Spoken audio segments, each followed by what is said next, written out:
kesempatan siang hari ini perkenalkan saya Asrorun Ni'am Soleh, Sekretaris Komisi Fatwa Majelis Ulama Indonesia, akan memberikan penjelasan terkait dengan masalah-masalah keagamaan yang perlu kita lakukan seiring dengan wabah COVID-19 ini.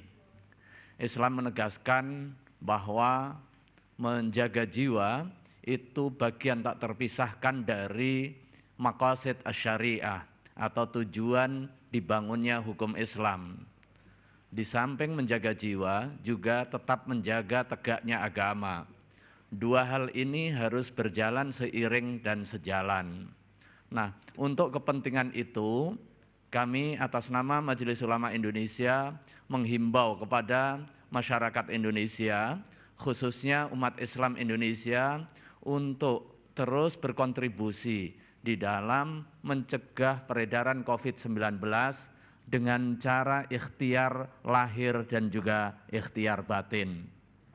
Ikhtiar batin yang terus kita laksanakan adalah dengan cara meningkatkan keimanan dan juga ketakwaan, meningkatkan ibadah kita kepada Allah Subhanahu wa Ta'ala, memperbanyak munajat, dan juga di dalam setiap kali pelaksanaan ibadah sholat fardu yang kita laksanakan diselingi dengan doa kepada Allah Subhanahu wa Ta'ala dengan penuh khusyuk dan juga tadarru', dan juga menambahkan di dalam rentang pelaksanaan ibadah fardu dengan kunut nazilah, kunut yang dibaca secara khusus karena ada masalah yaitu wabah COVID-19 ini.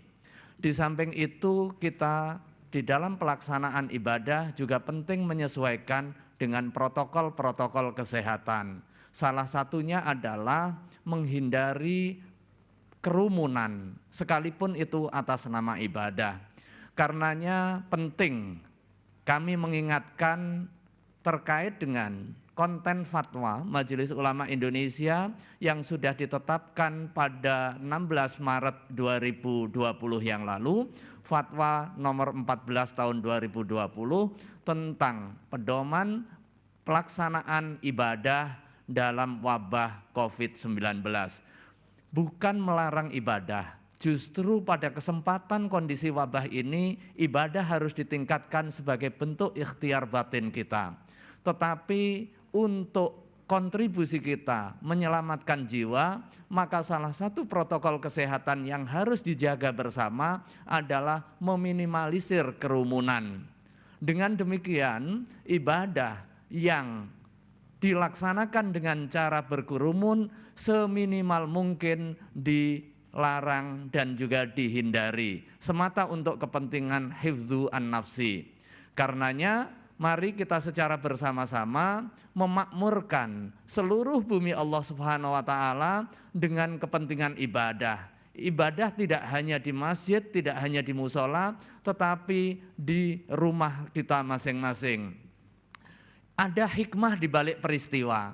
Salah satu hikmah dengan adanya wabah COVID-19 ini adalah penguatan ketahanan keluarga kita, penguatan kekuatan ibadah di dalam rumah.